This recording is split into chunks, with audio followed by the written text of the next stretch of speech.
Hello दोस्तों, नमस्कार। Study portal में आप सबका स्वागत है। मैं आपका साथी और गाइड डॉक्टर विजय। दोस्तों, आज की वीडियो एक अलग सीरीज का हिस्सा है। KVS, NVS, D triple S B या अलग अलग जगह लाइब्रेरी की पोस्ट आती हैं। लाइब्रेरियन की आती हैं, लाइब्रेरी टीचर्स की आती हैं, अलग अलग काफ़ी सारी पोस्ट आती हैं। उन सब से रिलेटेड इस सीरीज को हम शुरू कर रहे हैं और आज हम केवीएस, केंद्रीय विद्यालय संगठन के अंदर जो 2018 का पेपर हुआ था उसके बारे में बात करेंगे। Librarian KVS 2018। अब एक चीज देखना, केवीएस का हो, एनवीएस का हो, डी ट्रिपल एस बी का हो या अदर अदर स्टेट्स का हो, क्वेश्चन जो हैं वो काफी हद तक मैच होते हैं और बार बार रिपीट हो रहे हैं। इतने ज्यादा क्वेश्चन खास करके लाइब्रेरी के अंदर नहीं होते हैं। सिलेक्टेड क्वेश्चन होते हैं और बार बार एक दूसरे एग्जाम में पूछे जाते हैं।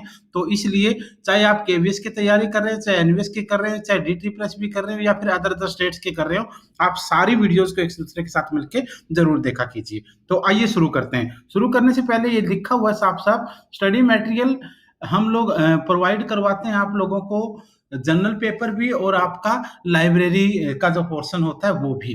तो उसको आप इस नंबर पर कॉल के व्हाट्सएप पर बात करके मंगवा सकते हैं। और हमारे स्टडी पोर्टल के यूट्यूब चैनल के ऊपर अगर आप वीडियो देख रहे हैं तो चैनल को सब्सक्राइब कर दीजिए। अगर फेसबुक पर देख रहे हैं तो पेज लाइक कर दीजिए। तो आइए शुरू करते हैं। मैं इसको थोड़ा सा बड़ा जूम कर लेता हूँ ताकि जूम करने के बाद आप लोगों को दिखने में आसानी रहेगी और एक एक क्वेश्चन लेकर के हम लोग थोड़ा सा आगे बढ़ते रहेंगे।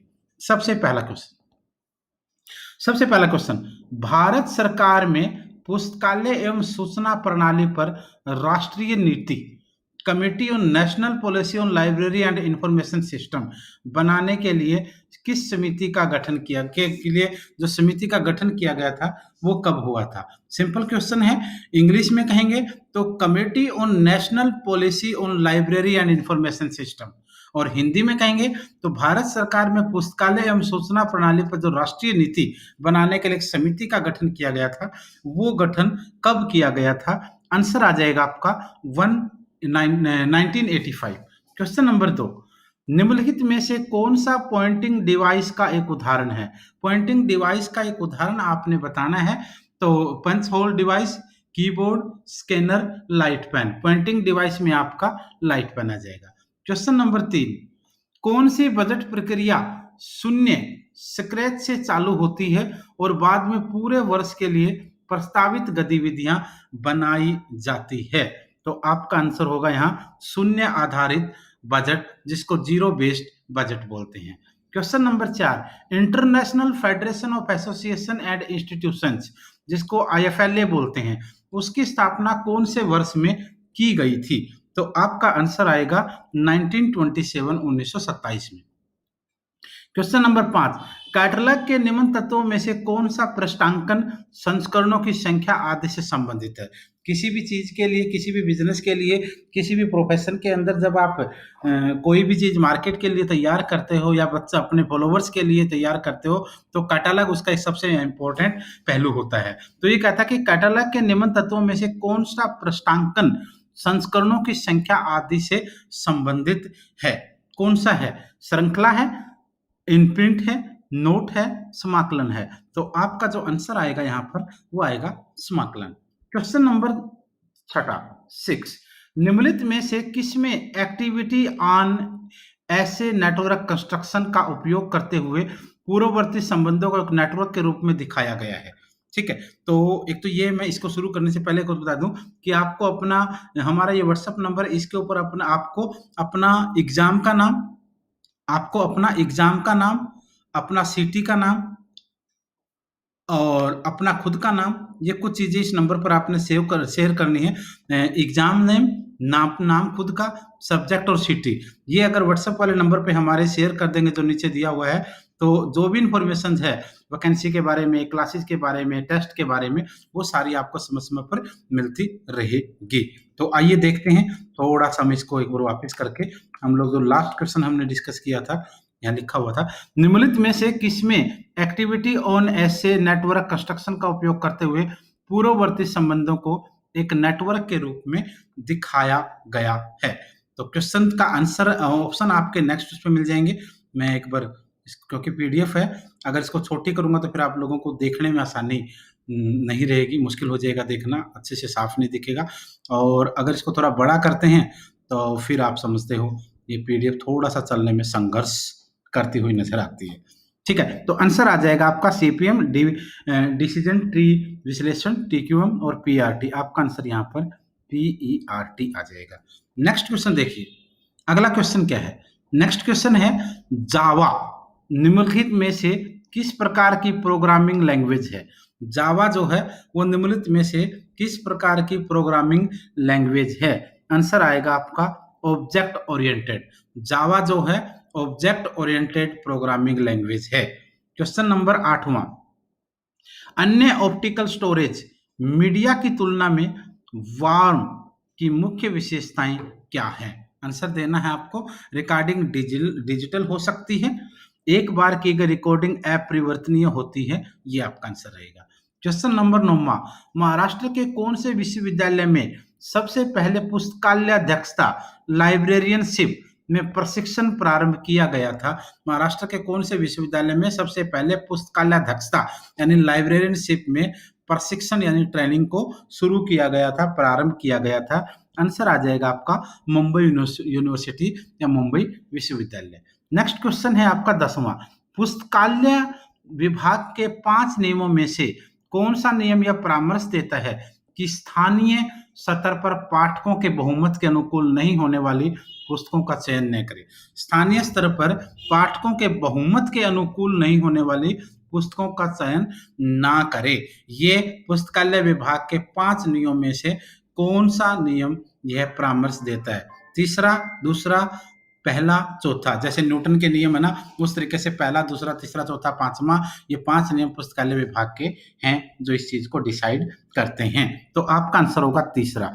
तीसरा नियम ये कहता है कि स्थानीय स्तर पर पाठकों का अगर बहुमत ना हो या बहुमत के अनुकूल ना हो कोई पुस्तक तो उसका चयन नहीं करना चाहिए। क्वेश्चन नंबर 11, निम्नलिखित में से कौन सी डीबीएमएस की एक विशेषता है? डीबीएमएस की कौन सी एक विशेषता है? जीयूआई ये तो नहीं है, मेमोरी मैनेजमेंट ये भी नहीं है। तो आइए देखते हैं सी और डी में क्या पूछा गया है। सी में क्या पूछा है और डी में इन्होंने क्या पूछा है? डीबीएमएस की जो विशेषता है कौन सी नहीं उसके बारे में है, एसक्यूएल के साथ अनुरूपता और बीआईओएस। आपका आंसर एसक्यूएल रहेगा। क्वेश्चन नंबर 12, निम्नलिखित में से कौन सा किसी विश्वविद्यालय पुस्तकालय का एक विशिष्ट कार्य है? किसी विश्वविद्यालय पुस्तकालय का एक विशिष्ट कार्य आपको बताना है। कौन सा है? पढ़ने की आदत प्रोत्साहित, पुस्तकालय निर्देश, विशेषताएं सेवाएं, अनुसंधान और प्रकाशन के विकास में सहयोग करना। क्योंकि विशिष्ट कार्य की बात नहीं है, यहाँ पर विशिष्ट काम पूछा है। पढ़ने की आदत ये नॉर्मल काम है तो उसको प्रोत्साहन हर पुस्तकालय करेगा ना, हर लाइब्रेरी का जिम्मेदारी है, अदरवाइज उनके पास आएगा कौन और फिर कैसे लोगों को उसकी वैल्यू पता चलेगी। पुस्तकालय निर्देश ये भी नॉर्मल है, विस्तारित सेवाएं ये भी नॉर्मल है। तो यहाँ पर आप मतलब है अनुसंधान और प्रकाशन के विकास में सहयोग प्रदान करना चाहिए। कुछ एक्स्ट्रा मिले, कुछ विशेष मिले, कुछ स्पेशल मिले रीडर्स को, तब जाके उनको वो अच्छा लगेगा। क्वेश्चन नंबर 13, निम्नलिखित में से यूडीसी को सर्वप्रथम विकसित किसने किया था? यूडीसी को सबसे पहले विकसित किसने किया था? आंसर आएगा पॉल ऑटलेट के द्वारा। Question number 14, the management principle esprit de corps mean. इसका मतलब क्या होगा? The management principle esprit de corps means. इसका मतलब आपको बताना है, तो इसका मतलब रहेगा ग्रुप स्पिरिट। क्वेश्चन नंबर आपका 15वां, ट्रेंड रिपोर्ट्स किस प्रकार के सूचना सेवा उत्पाद होते हैं? ट्रेंड रिपोर्ट्स जो हैं वो किस प्रकार के सूचना सेवा उत्पाद होते हैं, ये आपको बताना है। दोस्तों ट्रेंड्स जो है वो मूल्यांकन प्रकार के सूचना सेवा उत्पाद होते हैं। Question number 16, Sears list of subject headings सबसे पहले कब प्रकाशित की गई थी? Sears list of subject headings सबसे पहले कब प्रकाशित की गई थी, कब पब्लिश की गई थी? आंसर होगा 1923 में। क्वेश्चन नंबर 17, भारतीय पत्रिकाओं को ISSN कौन प्रदान करता है? इंडिया की जितनी पत्रिकाएं हैं, मैगजीन्स हैं, उन किताबें हैं, उनके ऊपर आपको देखने को मिलेगा ISSN। ये जो ISSN प्रदान किया जाता है ये कौन प्रदान करता है, किसके द्वारा ये प्रदान किया जाता है, ये पूछा जा रहा है। तो आपका विज्ञान और पर्यावरण केंद्र नहीं, IISC ये भी नहीं है। तो देखते हैं कौन प्रदान करता है भारत के अंदर बुक्स को, मैगजीन्स को ISSN नंबर।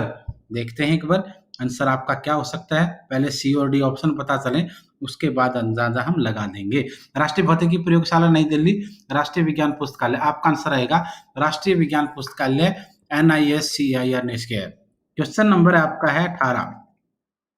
क्वेश्चन नंबर 18, कर्मचारी सूत्र के अनुसार विश्वविद्यालय के पुस्तकालय के कौन से अनुभाग में वर्ष के प्रत्येक दिन पुस्तकालय का उपयोग करने वाले प्रति एक लिमिटेड संख्या पाठकों के लिए एक व्यक्ति कार्यरत होना आवश्यक है। आप बताइए कि क्या दिन, टाइमिंग यहाँ पूछी गई है, दिन यहाँ वर्ष के किस दिन की बात यहाँ पर हो रही है। तो आपका यहाँ पर आंसर आ जाएगा 15। क्वेश्चन नंबर है आपका 19वां, वह किस प्रकार की सेवा है जो वास्तव में उपयोगकर्ता तक सूचनाएं पहुंचाती है, विशेषतः इससे पहले कि वह इसके लिए मांग प्रतिपादित करे। वह कौन सी सेवा है जहां मांगने से पहले सूचनाएं पहुंच जाती हैं। तो आपका आंसर होगा सूचना प्रसार। क्वेश्चन नंबर आपका 20वां, which of the following statistics are the most proper form to know the tastes anticipated and reactions of the readers. Answer दीजिए। आंसर आपका होगा यहाँ पर सर्कुलेशन सेक्शन। क्वेश्चन नंबर 21वां, what is a self list. What is a self list, self list क्या होता है। आप देखिए option number 1, copy of main entry card, book order card, catalogue entry of special collection, catalogue with entries sorted by call number. Question number 22वां, सूचना के चयनात्मक प्रसार की अवधारणा जिसे आज हम एक विशिष्ट रूप में समझते हैं, सबसे पहले किसने प्रदान की थी। ये कहता है कि सूचना के चयनात्मक प्रसार की अवधारणा जिसको आज एक हम स्पेशल रूप में समझते हैं, सबसे पहले किसने प्रदान की थी। LJ स्ट्रोस ये तो नहीं है, तो बाकी देखिए और कौन सा हो सकता है। LJ स्ट्रोस तो नहीं है।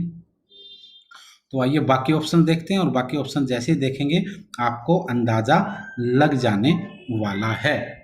और क्या है, मेलविल जे वोइगेट, EM होसमैन, H पीटर लूहन आपका आंसर होगा। क्वेश्चन नंबर है आपका 23वां।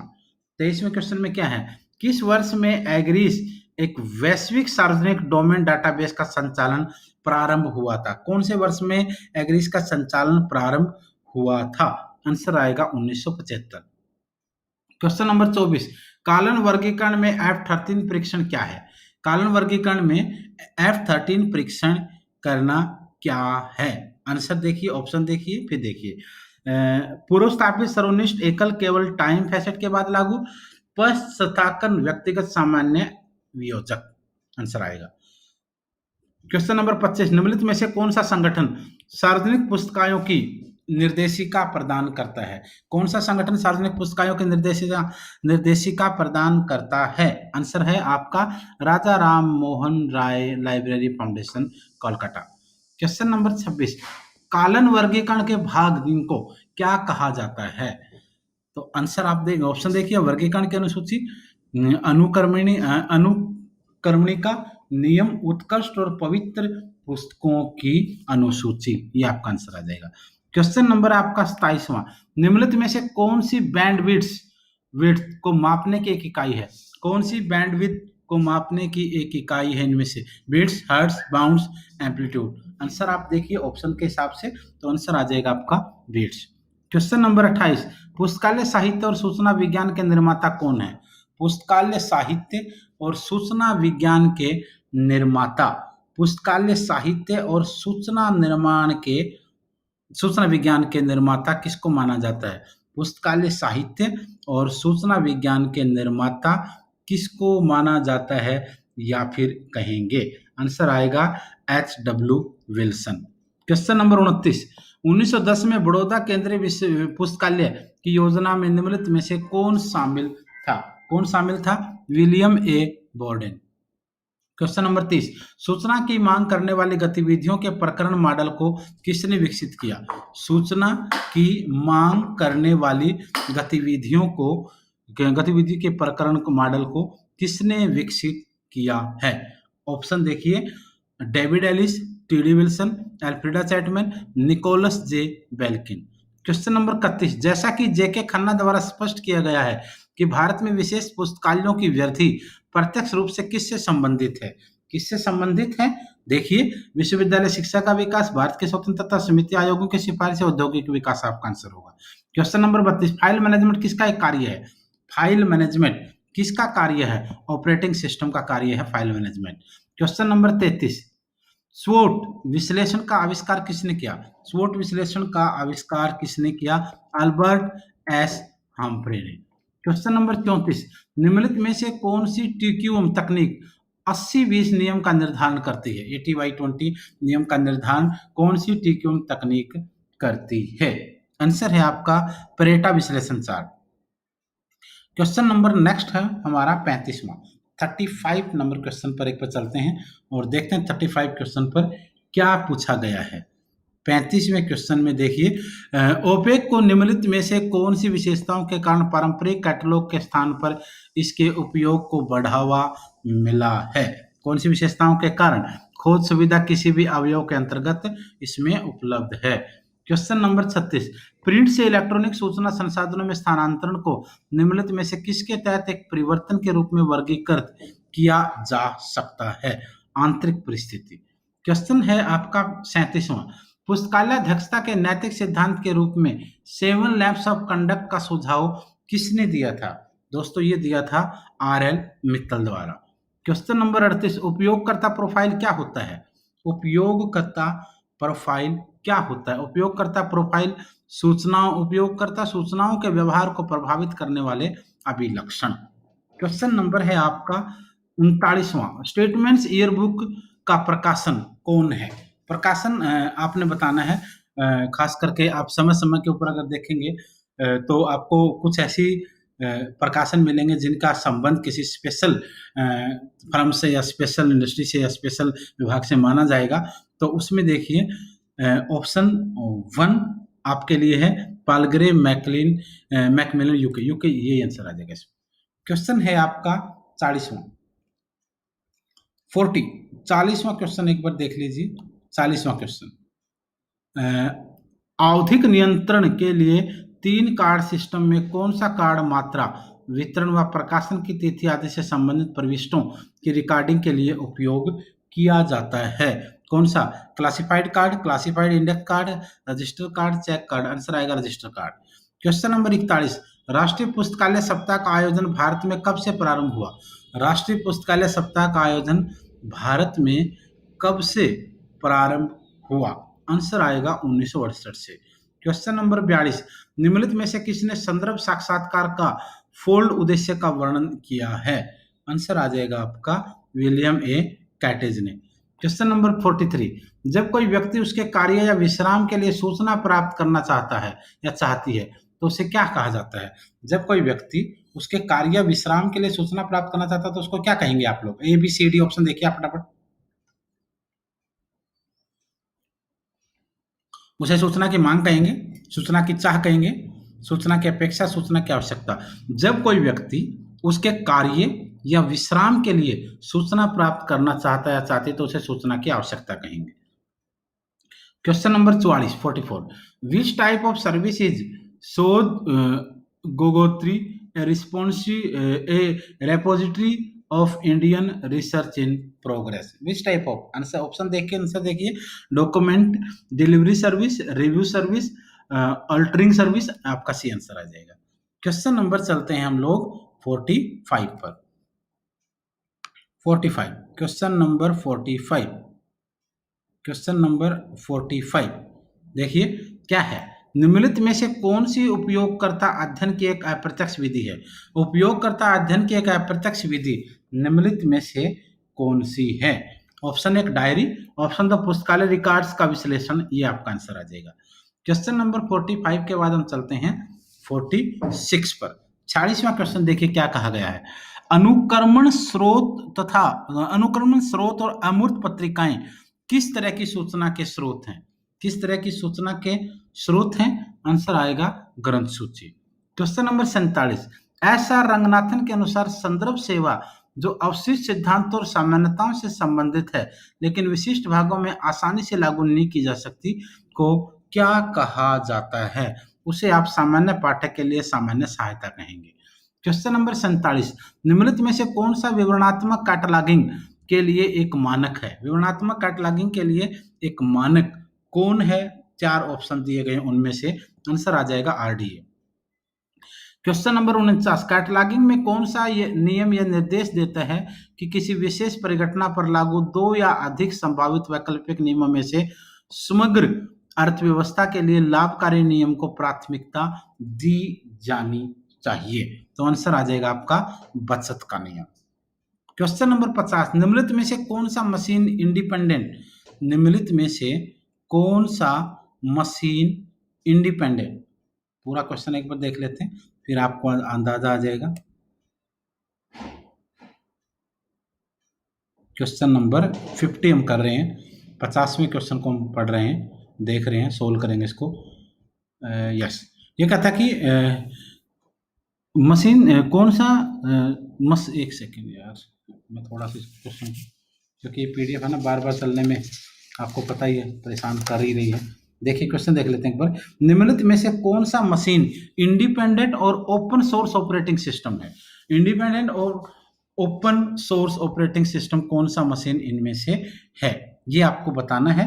तो यहाँ जो आपका आंसर आ जाएगा वो आ जाएगा Apple macOS OS, MS window 7, IBM zVM, Linux आपका आंसर होगा।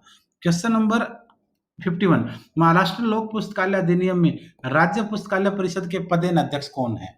तो ये करंट का क्वेश्चन भी माना जा सकता है, नाम अगर पूछ लिया जाए, बट यहाँ पर पोस्ट की बात आ रही है, पद की बात आ रही है, तो इसमें आपका ऑटोमेटिकली हमेशा ही ये पद का अध्यक्ष, जो पदेन अध्यक्ष जो है वो शिक्षा मंत्री होता है। जब जो शिक्षा मंत्री जिस पद पे है, उस पद पे है शिक्षा मंत्री वाले पर जो व्यक्ति, वही पदेन अध्यक्ष इसका होगा।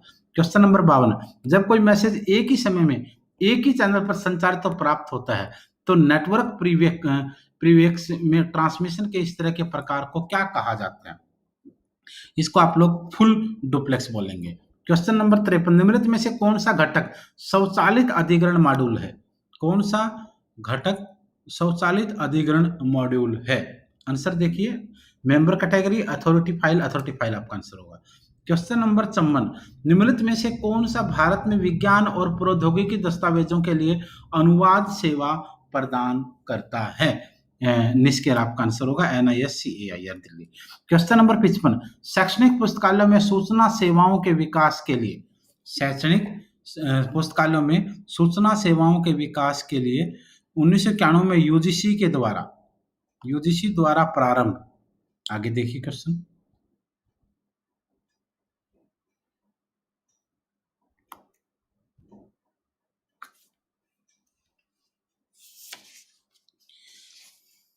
यस, क्वेश्चन आपके सामने 55वें क्वेश्चन में कहता है कि क्या पूछा गया इसने? ये कहता है कि शैक्षणिक पुस्तकालयों में सूचना सेवाओं के विकास के लिए 1991 में यूजीसी द्वारा प्रारंभ की गई एक महत्वपूर्ण पहल आपको बतानी है। तो कौन सी वो महत्वपूर्ण पहल है? वो महत्वपूर्ण पहल है इन्फ्रीनेट। क्वेश्चन नंबर 56, AACR2 में साझा जिम्मेदारी के कार्य के मामले में प्रमुख प्रविष्टि किसके तहत तैयार की जाएगी? किसके तहत तैयार की जाएगी? शीर्षक के तहत। 57वां क्वेश्चन है, ओडलिस स्टैंड फॉर, ओडलिस किसके लिए स्टैंड करता है?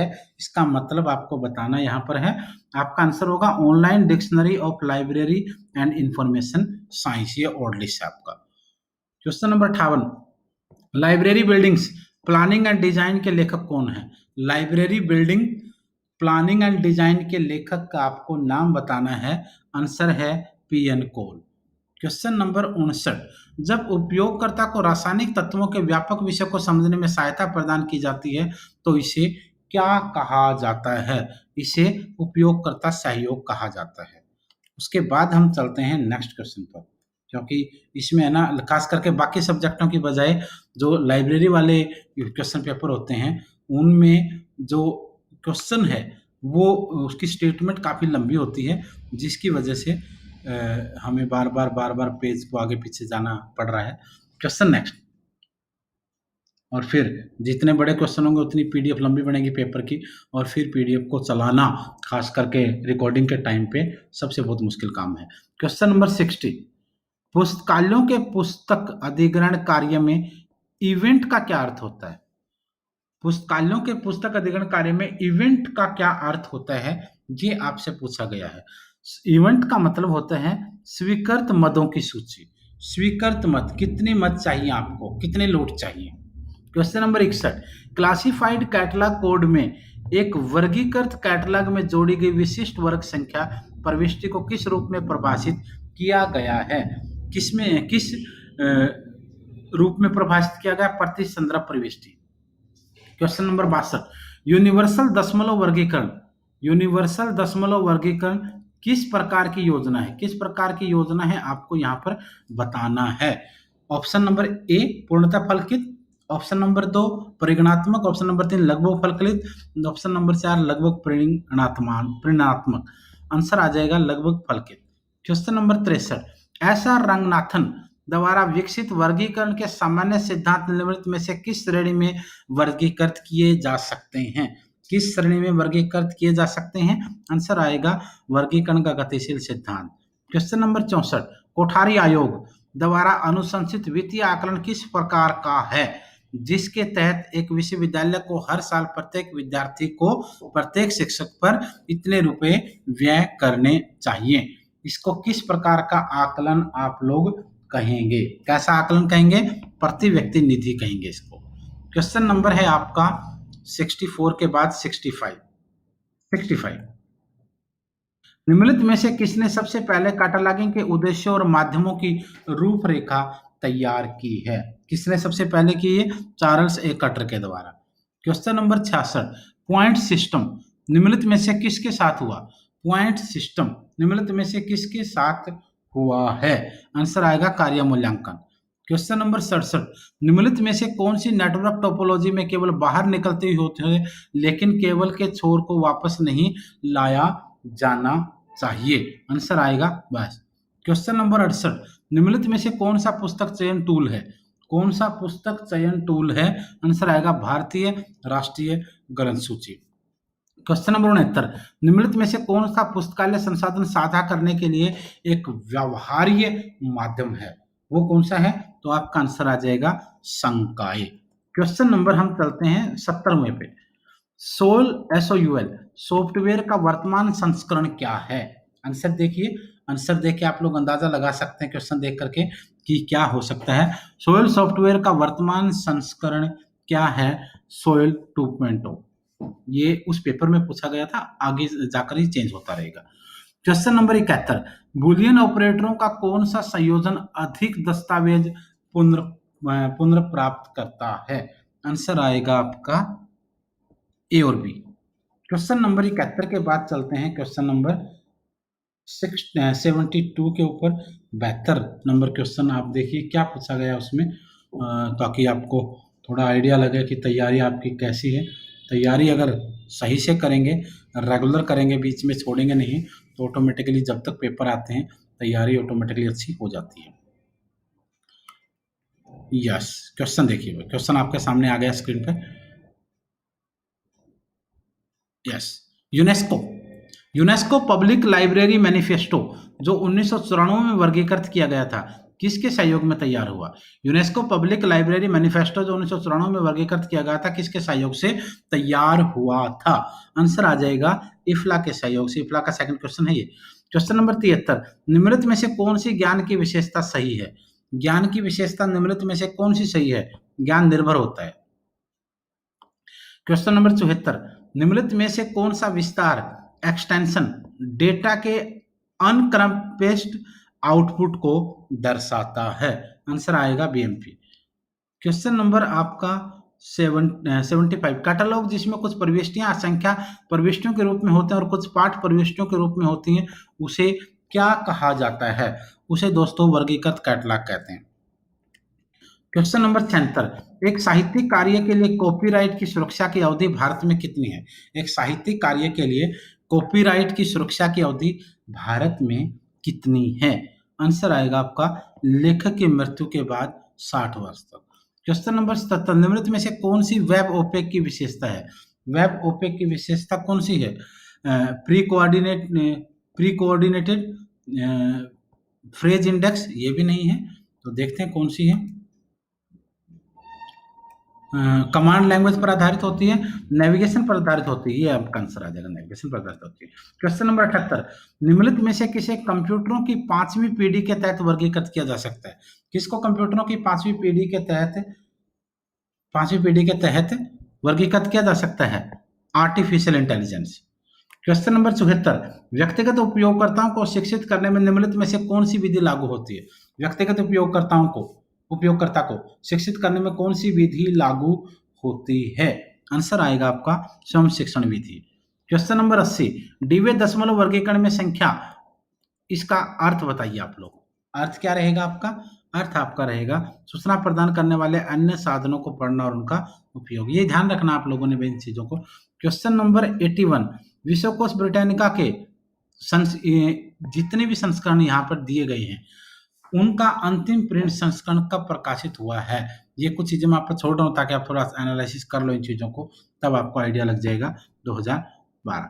क्वेश्चन नंबर आपका 82, इंडियन लाइब्रेरी साइंस एब्स्ट्रैक्ट के प्रकाशन कौन है? कौन है एब्स्ट्रैक्ट के प्रकाशक? आंसर आ जाएगा आपका ISLIC इसलिए। क्वेश्चन नंबर 83, अंकन के संदर्भ में कॉर्डिनल वैल्यू का क्या अर्थ है? अंकन के संदर्भ में कॉर्डिनल वैल्यू का क्या अर्थ है? आंसर आ जाएगा आपका प्रत्येक अंक का परिमाणात्मक मान। नेक्स्ट क्वेश्चन हम चलते हैं अगले क्वेश्चन की तरफ, एक बार देखते हैं अगले क्वेश्चन में क्या पूछ रहा है ये हमसे, क्योंकि फटाफट जितने क्वेश्चनों को आप लोग अच्छे से तैयार करेंगे, रिवीजन करेंगे, बार बार देखेंगे, चैप्टर में भी उन क्वेश्चनों को ढूंढने की कोशिश करेंगे, तो आपकी तैयारी ऑटोमेटिकली बेहतर हो जाएगी। ये हम लोग पिछले इतने सालों से इस चीज़ को देख रहे हैं, हमें हर बार ये महसूस होता है कि हाँ, जो बच्चे अच्छे से प्रैक्टिस करते हैं उनके सिलेक्शन में कोई समस्या बिल्कुल नहीं आती है। Question number 84, what type of database is library literature and information science? What type of database? Answer option है indexing, एब्स्ट्रैक्टिंग, full text, archival. Answer आएगा इंडेक्सिंग। क्वेश्चन नंबर 85, निम्नलिखित में से कौन से राज्य में लोक पुस्तकालय अधिनियम लागू किया गया? कौन से राज्य में लोक पुस्तकालय अधिनियम लागू किया है? आंसर आ जाएगा छत्तीसगढ़। क्वेश्चन नंबर 86, निम्नलिखित में से किस में मल्टी यूजर ऑपरेटिंग सिस्टम का उपयोग किया जाता है? मल्टी यूजर ऑपरेटिंग सिस्टम का उपयोग किस में किया जाता है? आंसर है आपका सर्वर। क्वेश्चन नंबर 87, मूल बुनियादी विषय पर एक या एक से अधिक वियोजक लगाने की प्रक्रिया को क्या कहा जाता है? मूल बुनियादी विषय पर एक या एक से अधिक वियोजक लगाने की प्रक्रिया को क्या कहा जाता है? उसे विलय कहेंगे, एग्लोमरेशन कहेंगे, अनाच्छादन कहेंगे या लेमिनेशन कहेंगे? लेमिनेशन आपका आंसर होगा। क्वेश्चन नंबर 88, ऐसा रंगनाथन द्वारा निर्धारित वर्गीकरण के अनुसार मानव मस्तिष्क में बिना मध्यस्थता किए प्रत्यक्ष रूप से बनाया गया घटना का आलेख किस रूप में वर्गीकृत किया जा सकता है? उसे आप लोग मेटा डॉक्यूमेंट कहेंगे। क्वेश्चन नंबर 89, निम्नलिखित में से कौन सी मेन मेमोरी की एक प्रॉपर्टी है? आंसर आ जाएगा आपका यह आई वैलेटाइल होती है। क्वेश्चन नंबर 90, पुस्तकालय विज्ञान के 5 नियमों में कौन सा दिव्यांगों यानी विकलांगों के लिए सेवाएं प्रदान करना सुनिश्चित करता है? तो दोस्तों देखते हैं, फटाफट आंसर की तरफ एक बार बढ़ते हैं और अगले पेज के ऊपर जो क्वेश्चंस हैं बाकी बचे हुए उनको एक बार देख लेते हैं इसका आंसर देखने के बाद।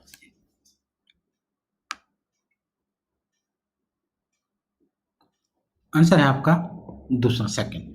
क्वेश्चन नंबर है आपका 91, पुस्तकालय एवं समाचार पत्र लोक पुस्तकालय अधिनियम भारत के अनुसार प्रकाशक द्वारा नामांकित पुस्तकालयों को पुस्तकें प्रदान करने की समय सीमा क्या है? कितने समय के अंतर्गत? 30 दिन आंसर होगा। क्वेश्चन नंबर 92, अप्रकाशित शोध प्रबंधों और शोध निर्देशों को किस प्रकार वर्गीकृत किया गया है? आंसर आ जाएगा अव्यावसायिक साहित्य। क्वेश्चन नंबर 93, निम्नलिखित में से कौन सी एक सेवा वर्तमान जागरूकता मान प्राप्त करने में सहायक होती है? आंसर है न्यूज़पेपर क्लिपिंग। 94, बीजगणित को किस प्रकार के विषय के रूप में वर्गीकृत किया जा सकता है? बीजगणित को किस प्रकार के विषय के रूप में वर्गीकृत किया जा सकता है? गैर प्राथमिक बुनियादी विषय के रूप में। क्वेश्चन नंबर 95, जब उपयोगकर्ताओं को किसी विषय पर लगभग सभी सुसंगत साहित्य की आवश्यकता होती है तो इस तरह के दृष्टिकोण को क्या कहा जाता है? इस तरह के दृष्टिकोण को क्या कहा जाता है? आंसर है वर्तमान दृष्टिकोण, प्रतिदिन का दृष्टिकोण, विस्तृत दृष्टिकोण, कैचिंग अप दृष्टिकोण, विस्तृत दृष्टिकोण। नेक्स्ट क्वेश्चन है आपका 96। निम्नलिखित में से कौन सा पक्षात्मक अनुक्रम का सिद्धांत है? पक्षात्मक अनुक्रम का सिद्धांत कौन सा है? आंसर है काउ-कैप सिद्धांत। Question number 97। जब एक पृष्ठ के किसी फटे हुए हिस्से या एक ढीले पेज को कसने के लिए मरम्मत की जाती है तो इसको क्या कहेंगे? किसी पुस्तक के पृष्ठ के किसी फटे हुए हिस्से या किसी ढीले पेज को कसने के लिए जो मरम्मत की जाती है उसे क्या कहा जाता है? उसे दुरुस्ती या मेंडिंग कहते हैं। Question number 98। आजीवन सीखने के लिए सूचना साक्षरता पर दिशा निर्देश यानी guideline on information literacy for lifeline learning किसने विकसित किया है? आंसर आ जाएगा आपका फिर फ्लाइफ्ला का तीसरा क्वेश्चन आ गया भाई। Question number 99। नेस्डो कौन से वर्ष में स्थापित किया गया था? नेस्डो को कौन से वर्ष में स्थापित किया गया था? आंसर है 1970। क्वेश्चन नंबर आपका 100वां। What does a small circle of a flow chart represent? Small circle of a flow chart क्या रिप्रेजेंट करता है? ये आपसे पूछा गया है। तो प्रोसेस, डिसीजन, टर्मिनल, कनेक्टर। तो आपका आंसर आएगा कनेक्टर। तो दोस्तों हम ये भी आपने पूरे क्वेश्चन देख लिए और ये हमारा नंबर है। ऑल ओवर इंडिया में हम लोग स्टडी मटेरियल नोट्स प्रोवाइड करवाते हैं, चाहे वह केवीएस हो, डीएसएसबी हो, एनवीएस हो, अदर स्टेट के टीचिंग एग्जाम्स हो जिसमें पेपर 1 पेपर 2 दोनों आपको प्रोवाइड करवाए जाएंगे। तो आज की वीडियो में इतना ही था। कल फिर मिलते हैं। चैनल को सब्सक्राइब कर लीजिए, बेल आइकन को प्रेस कर लीजिए।